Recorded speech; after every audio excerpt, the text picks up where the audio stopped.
Hey everyone, it's 10 Types, and recently I made a video about card design in Pokemon TCG Pocket, specifically about Misty, which I said was potentially the worst card design I've ever seen. But today we're talking about something which is the opposite of that. We're talking about some really well-designed cards. Comment down below, though, if there are other cards that aren't in this video that you'd want to see, or when you're watching, or if there are cards you want me to talk about that you think are badly designed. But regardless, with that out of the way, let's hop right in. Also, if you enjoy, consider liking the video. But the first card we have here is Pokeball. Pokeball is an item card in a trainer. And it is a card that is very good. It is arguably the best card in the game. I'd say it's the second best card in the game behind Professor's Research. Those two are um, two cards that you automatically get two copies of when joining the game. I don't remember if there are other cards. There might be. I know there are some that you can get for free, and there are cards you get one copy for free, I believe. I don't remember everything about it, but regardless, you get Pokeball for free and Professor's Research for free, and they're both very good cards. Professor's Research is not particularly interesting. Its card design certainly seems fine, but I didn't think it was worth talking about. But Pokeball is interesting. Obviously, Pokemon TCG Pocket is different from the regular Pokemon TCG as it's exclusively a mobile game. This means that the cards in Pokemon TCG Pocket are cards that you cannot play physically. They're not printed physically. You can't necessarily do all the things that you can do. Like they're just different games. They have different options. And Pokeball is a card that takes advantage of that. I know some people were nervous about whether this would happen or if it would just be like a somewhat inferior version to the TCG. But no, Pokemon has managed to create cards that only work within Pocket, and Pokeball is one of them. And I think it works really well. It says put a random basic card from Pokemon from your deck, your deck into your hand. This is kind of like the item card Random Receiver in the regular Pokemon TCG. It's there's not been in the format for a while. I guess was last in Fates Collided, and it says you reveal cards from the top of your deck until you reveal a supporter. You put it into your hand, then shuffle the other cards. This is somewhat random. It's like mostly random, assuming you've shuffled your deck and haven't like looked through it since then, or rearranged it through something like Matang or Iono, or more importantly, something like Save for Maniac's Code Breaking, or something that puts cards on the top or bottom of the deck. So it's pretty much random, but also your opponent sees the supporter you get, and they also see like a bunch of other cards. So ultimately, this is very different. It also takes a bunch of time to do to like flip through, especially if you don't have a lot of supporters. And so it's like I don't have an issue with random receiver, but Pokeball works way better. It does it automatically. It's very quick. There's a card, Quick Ball, which is not quick, as you have to search through your deck to find a basic Pokemon, or like Nest Ball as well, Ultra Ball, various cards like this. Even Great Ball is somewhat in between Random Receiver and these Ball Search cards, but ultimately it is a card that does have some decision making and shuffling. Pokeball does shuffle, but that's instantaneous, and is a card that I just really like how it like I like the fact that it's quick, which Pokemon TCG Pocket is about quick gameplay, and it really does that well. And the randomness doesn't feel bad. Pokemon TCG Pocket for some reason really loves randomness, and the card designers really like it. And we see it in cards like Misty, Celebi EX, uh, Executor EX, Zapdos EX. Um, there's a lot that I'm not thinking of. There's too many, definitely, in my opinion. There are a ton of good decks that are somewhat coin flip dependent, which is kind of annoying. But Pokeball, I feel like doesn't feel annoying. There are times when it misses, but I never feel annoyed about it. It's like, oh, I missed. That's a little disappointing, but it feels better for some reason, at least to me. But ultimately, it's a card that is obviously a consistency booster, but just works well within the game and at the speed of the game, and also has pretty consistent value. It's not the same every time. As I said, there are times when you'll miss, there are times when it can't get anything, and there are times when it'll get exactly what you need and be really important to the game. But it does smooth out deck consistency because randomness is a part of any card game because, of course, you're shuffling your deck and then drawing cards. But this removes some of it, adds some consistency, but again, still feels it feels balanced as well. It doesn't feel insanely strong. It is a card that is played in most decks.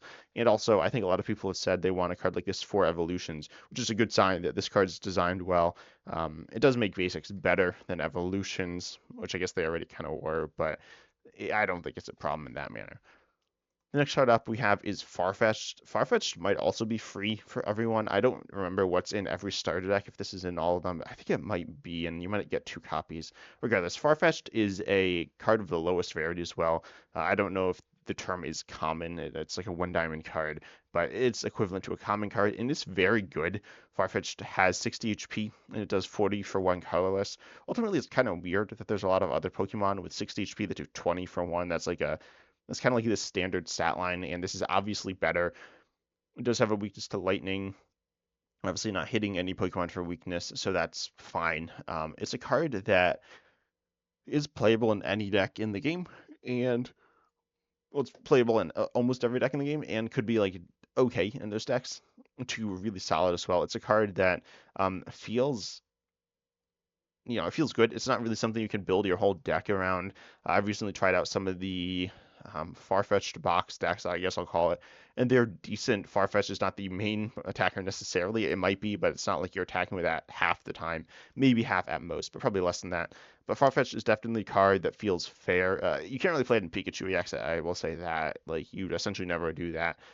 You probably wouldn't put it in most decks, but you could if you want. And Farfetch'd feels like so good compared to all the other previous pretty much every other previous evolution is bad. There's a few that I like Meowth and Caterpie and Metang. I mean there's like maybe 20, maybe even 30 that are kind of interesting. Maybe not 30, but there are some that are interesting, but there are so many more that aren't. Farfetch though, it's not a previous evolution, but it's a card that feels solid, including different decks, and it's one that I would like to see more of. Actually, in like the regular TCG, Pocket obviously isn't the most intricate game in terms of its card design. Single point Pokemon all only have 1 attack, and then they also generally don't have extra text on them. But Farfetch doesn't feel like a boring card particularly, despite the fact that it does have no, just like basic stats, which it's there are other cards kind of like that. I guess like Starmie EX is pretty basic stats, but it does have Free Retreat, which is unique, and then also something like I'm trying to think through the EXs. Like Articuno EX has spread, but it's mostly one type of damage. Pikachu EX technically has dynamic damage, but obviously you always want to be doing 90 if you can.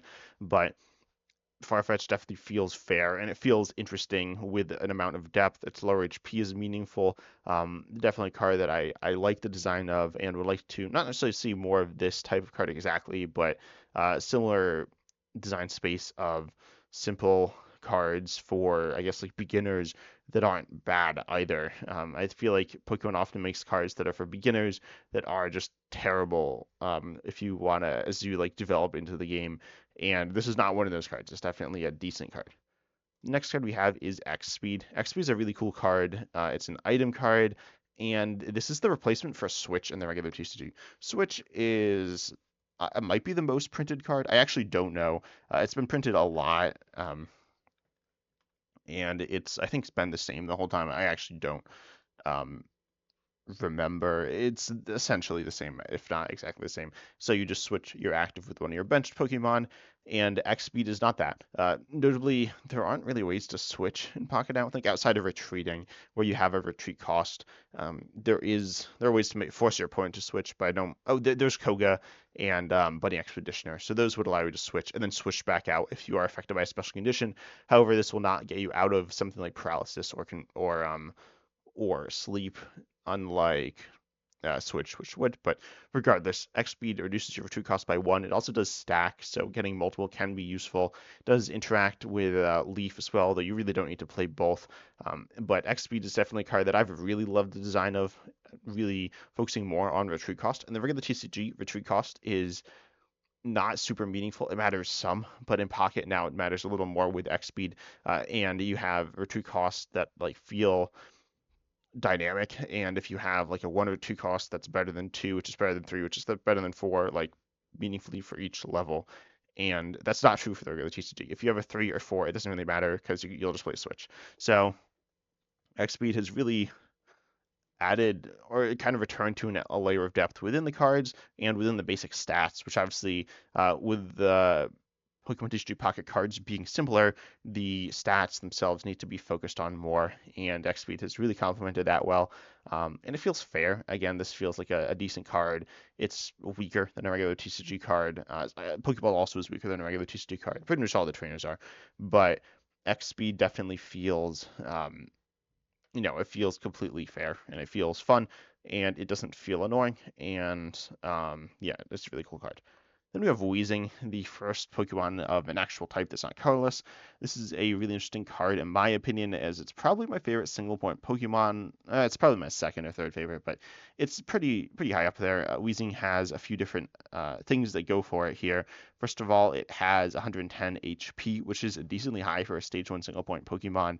I haven't really played with too many of them outside of Weezing. This is definitely the one I think I've played the most by far. I mean, I've played some stage 2s, so I played like Curlia, but that's kind of different. But Weezing has 110 HP, which is decently high. It does have 3 retreat cost, though. This is generally what you will see with the Pokemon TCG cards. Pokemon with higher HP of a certain stage have higher retreat costs, and the opposite of that is, of course, true as well, with lower HP, lower retreat cost, generally. And Weezing also has an attack that does 30 for 1 darkness. This is not very good, obviously, because, I mean, we looked at Farfetch. It's directly worse than that. Yes, it does hit a weakness, but that's not that meaningful. It can matter. It's not meaningless, but it isn't something that makes it better than Farfetch. The attack is definitely worse. But then it has this ability, which says once during your turn, if this Pokemon is in the active spot, you may make your opponent's active Pokemon poisoned, which allows you to do extra damage and do that damage over time. Weezing's a really cool card. I like Druddigon as well. They're somewhat similar as they're these wall-based Pokemon, and then you need to get them out of the active. Obviously, retreating is hard, even with X-Speed or even with a Leaf it's hard, but we do have the supporter Koga.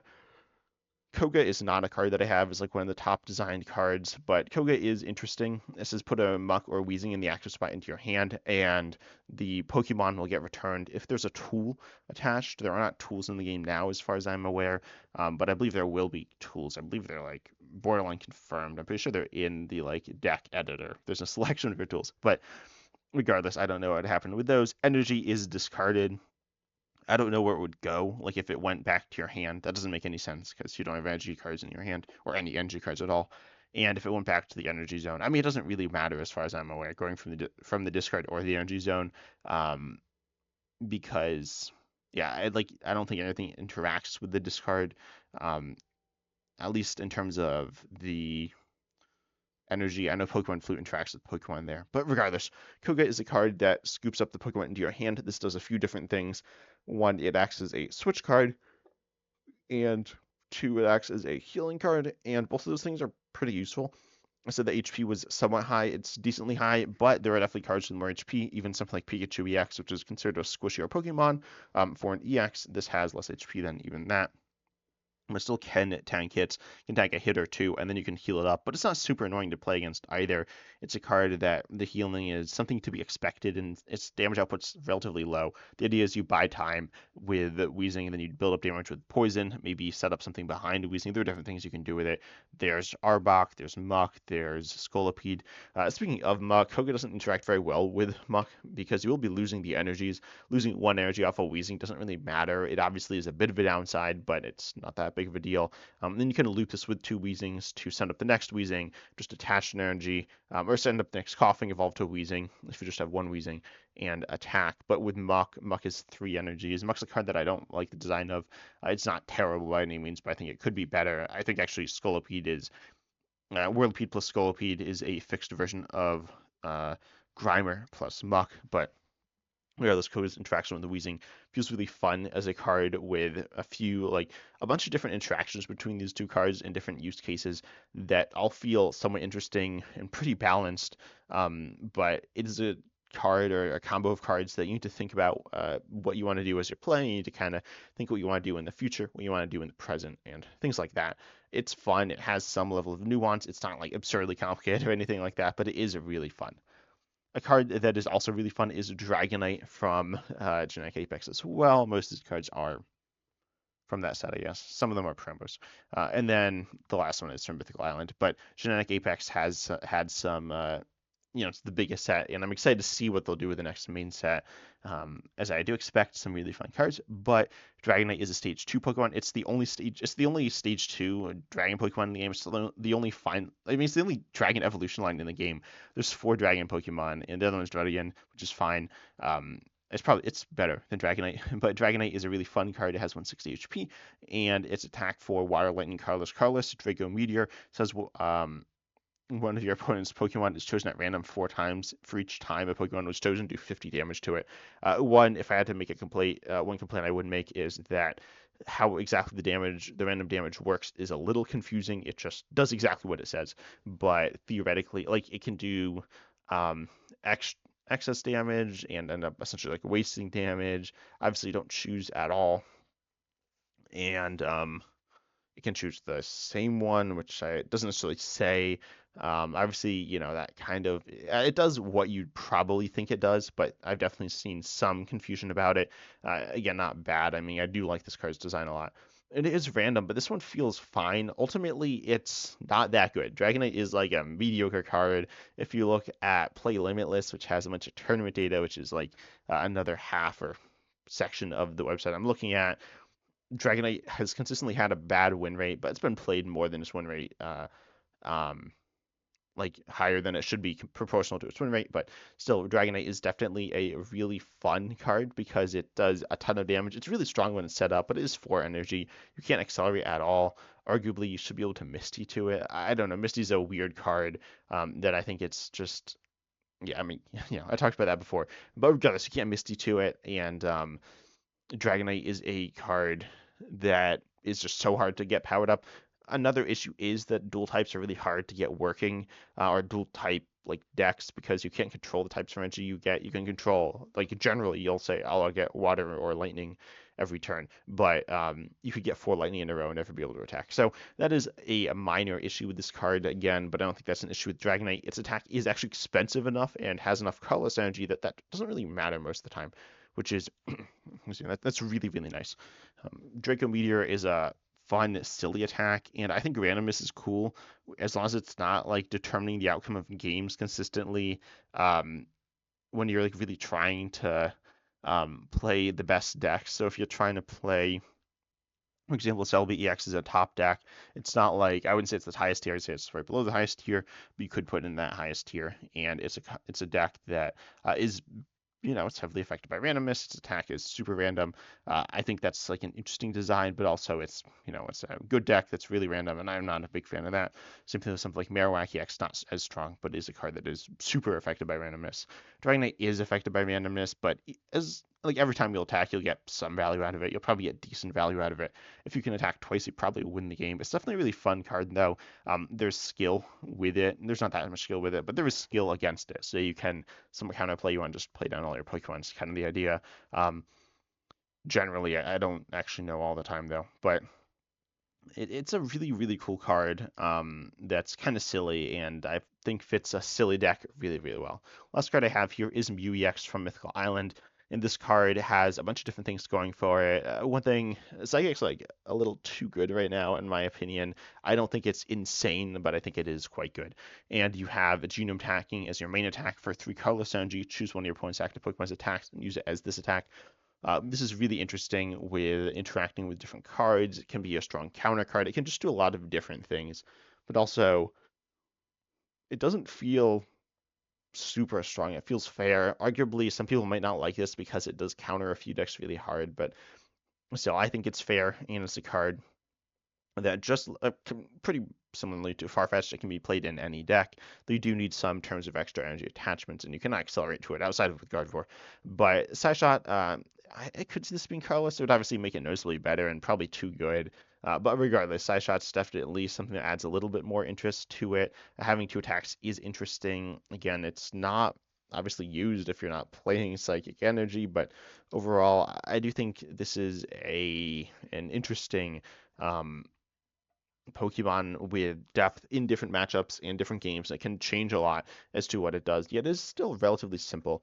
And these style of copying attacks are really fun. Arguably my favorite type of attack. We see stuff like this, kind of like with the Regidraco V-Star, which copies. Obviously, you have more control over that. But regardless, UX is a really fun card, and has different typing than most other versatile Pokemon in the game. But anyways, tell me down below in the comments what Pokemon are your favorite designs in Pocket and which ones are not your favorite designs. But I hope you enjoyed. Consider liking, subscribing, hitting the bell, all that good stuff. And as always, I'm excited to see you in the next video.